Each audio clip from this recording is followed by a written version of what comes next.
Hello friends, आज हम लोग कुछ आर्टिकल्स इम्पोर्टेंट आर्टिकल्स के बारे में आज हम लोग पढ़ रहे हैं। तो जो एग्ज़ाम में लगातार पूछे जा रहे हैं, तो आज हम स्टार्ट करते हैं कुछ आर्टिकल्स के बारे में। तो ये सीरीज़ मैं सिर्फ आर्टिकल का डाल रहा हूँ, जिसको अच्छा लगे वो अपना देख लें। अच्छा है, एग्ज़ाम के लिए फ़ायदेमंद है उनके लिए। चलिए शुरू करते हैं आर्टिकल नंबर 1 से।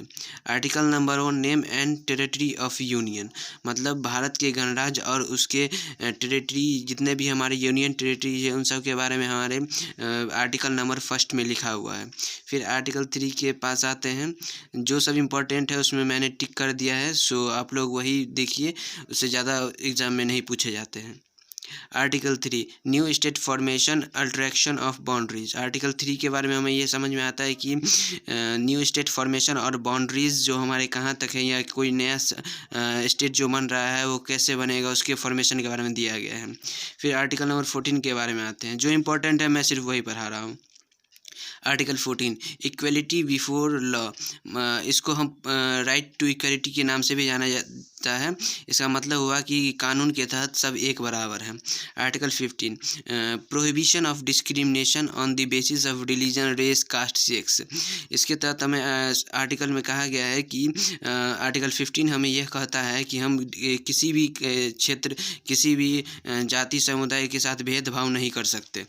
इसके बाद आर्टिकल 17 के पास आते हैं। उसमें कहा गया है एवोल्यूशन ऑफ अनटचेबिलिटी। मतलब छुआछूत को हमें एवोल्यूशन किया गया है कि छुआछूत हमें नहीं करना है। आर्टिकल 17 के बारे में हमें दिया गया है। Article 18, evolution of title. हम पहले जो टाइटल दे दिया करते थे, जैसे महात्मा गांधी को बापू के नाम से जाना जाता है, वैसे अब हम नहीं दे सकते हैं टाइटल किन्हीं को भी। आर्टिकल 18 है, इसके बारे में हमें कहता है। आर्टिकल 19 है राइट टू फ्रीडम। आर्टिकल 19 ये कुछ बहुत ज़्यादा इंपॉर्टेंट आर्टिकल है, एग्ज़ाम में पूछे जाते हैं। इसे बैकबोन ऑफ कॉन्स्टिट्यूशन के नाम से भी जाना जाता है।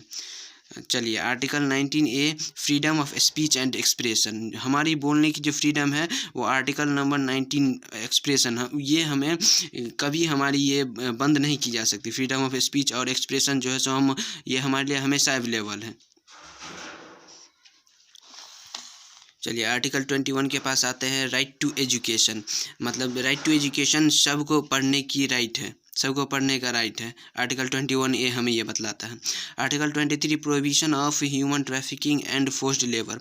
मतलब हम ह्यूमन ट्रैफिकिंग या फोर्स्ड लेबर के तहत बच्चों को जो काम कराया जाता है वो नहीं कर सकते हैं। आर्टिकल 23 का कहना है।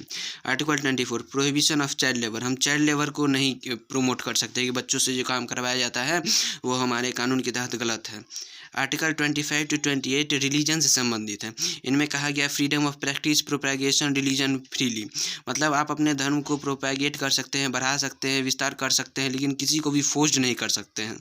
Article 19, protection of interest and minorities. मतलब हमारे जो नीचे तबके के लोग हैं उनके प्रोटेक्शन के बारे में आर्टिकल 29 में दिया गया है। Article 32, remedies for enforcement of fundamental right in including red soul of constitution. Article 32 को सोल ऑफ कॉन्स्टिट्यूशन के नाम से भी जाना जाता है। इसका कहना है कि फंडामेंटल राइट या जितने भी हम अगर हमारे आर्टिकल को, हमारे जो फंडामेंटल राइट है इसको अगर एबॉलिश किया जा रहा है तो हम आर्टिकल 13 के तहत हाई कोर्ट में जाके इसके तहत कंप्लेन किया जा सकता है। कोई आम आदमी भी कर सकता है। Article 44, uniform civil code. Article 44 हमें यूनिफॉर्म सिविल कोड के बारे में बतलाता है। Article 50, separation of judiciary from executive. Article 50 हमें सेपरेशन ऑफ जुडिशरी को एग्जीक्यूटिव से दोनों अलग अलग है, ये हमें आर्टिकल 50 के तहत बतलाया गया है। Article 51, promotion of international peace and security. Article 51 के तहत कहा गया है कि इंटरनेशनल मतलब अंतर्राष्ट्रीय पीस, शांति और सिक्योरिटी को बढ़ावा देने के लिए आर्टिकल 51 हमें कहा गया है। आर्टिकल 51, फंडामेंटल ड्यूटीज़, फंडामेंटल मौलिक कर्तव्य जो है उनके बारे में हमें कहा गया है। आर्टिकल 52 कहा गया है there shall be a president of India. Article 52 के तहत कहा गया है कि हमारे देश में एक राष्ट्रपति होगा। Article 72, power of president to grant pardon. Article 72 के तहत कहा गया है कि प्रेसिडेंट के पास पावर होता है कि वह किसी को भी क्षमा कर सकते हैं। Article 76, attorney general of India. Attorney general of India ये बहुत महत्वपूर्ण है दोस्तों, इन पर ध्यान दें। Article 76, attorney general of India, ये बहुत बार एग्जाम में पूछा जा चुका है।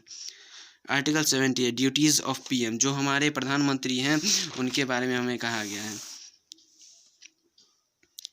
आर्टिकल 1 जो इम्पोर्टेंट है मैं सिर्फ वही पढ़ा रहा हूँ। Article 108 joint sitting of both houses of parliament, मतलब पार्लियामेंट का दोनों हाउस जो है, लोकसभा और राज्यसभा, जब दोनों बैठते हैं वो आर्टिकल हमें 108 में दिया गया है। और आर्टिकल 109 और 1110 आर्टिकल 110 इसमें मनी बिल के बारे में कहा गया है, जो कि प्रेजेंट होता है लोकसभा में। आर्टिकल 112 आर्टिकल 112 में फाइनेंशियल स्टेटमेंट के बारे में कहा गया है। हमारे कॉन्स्टिट्यूशन में बजट नाम का कोई शब्द नहीं दिया गया है, उसमें सिर्फ फाइनेंशियल असिस्टेंट के बारे में कहा गया है। आर्टिकल 124 अपॉइंटमेंट ऑफ जजेज in supreme court, supreme court के जज को जो अपॉइंट किया जाता है वो आर्टिकल 124 के तहत किया जाता है। और हाई कोर्ट के जो जज का अपॉइंटमेंट होता है वो आर्टिकल 217 के तहत किया जाता है। तो इस पर भी आप लोग ज़रा ध्यान देंगे।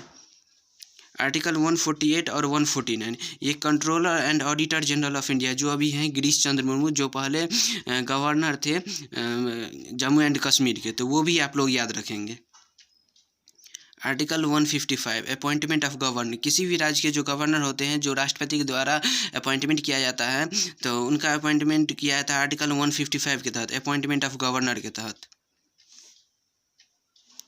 आर्टिकल 167 ड्यूटीज ऑफ सीएम, किसी भी स्टेट के जो सीएम है उनका जो ड्यूटी होता है वो आर्टिकल 167 के तहत आर्टिकल हमें दिया गया है, इसके तहत होता है। इसके बाद आते हैं आर्टिकल 280 में हमें फाइनेंस कमीशन के बारे में दिया गया है, जो हमारे अभी फाइनेंस कमीशन है एनके सिंह के पास 15th फाइनेंस कमीशन, तो आर्टिकल 280 फाइनेंस कमीशन के बारे में बात करता है। आर्टिकल 312 ऑल इंडिया सर्विस के बारे में बात किया जाता है। आर्टिकल 324 इलेक्शन कमीशन के बारे में, जो हमारे पूरे देश में इलेक्शन करवाते हैं, इलेक्शन कमीशन का आर्टिकल है 324 आर्टिकल नंबर 324, जो अभी हमारे प्रेजेंट में है Sunil Arora. Article 343 official language, जो हमारे ऑफिशियल लैंग्वेज है उनका आर्टिकल नंबर है 343।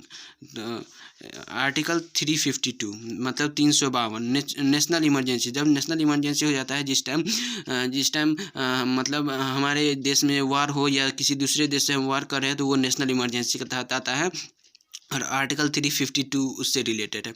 आर्टिकल 356 कॉन्स्टिट्यूशनल इमरजेंसी अभी तक हमारे देश में एक भी बार नहीं लगा हुआ है, तो ये कॉन्स्टिट्यूशनल इमरजेंसी आर्टिकल 356 में दिया गया। आर्टिकल 360 फाइनेंशियल इमरजेंसी भी हमारे देश में अभी तक नहीं लगा है, तो फाइनेंशियल इमरजेंसी भी आर्टिकल 360 में दिया गया है। और article 368 power of parliament to amend constitution, article 368 का कहना है कि पार्लियामेंट के पास पावर है कि वो कॉन्स्टिट्यूशन में कुछ बदलाव किया जा सकता है, जैसे आपने अभी देखा है किसान बिल के में बदलाव किया गया, वैसा ही कुछ है। तो ये थे कुछ important article. I am sure कि आप लोग को अच्छा लगा हो। Thank you.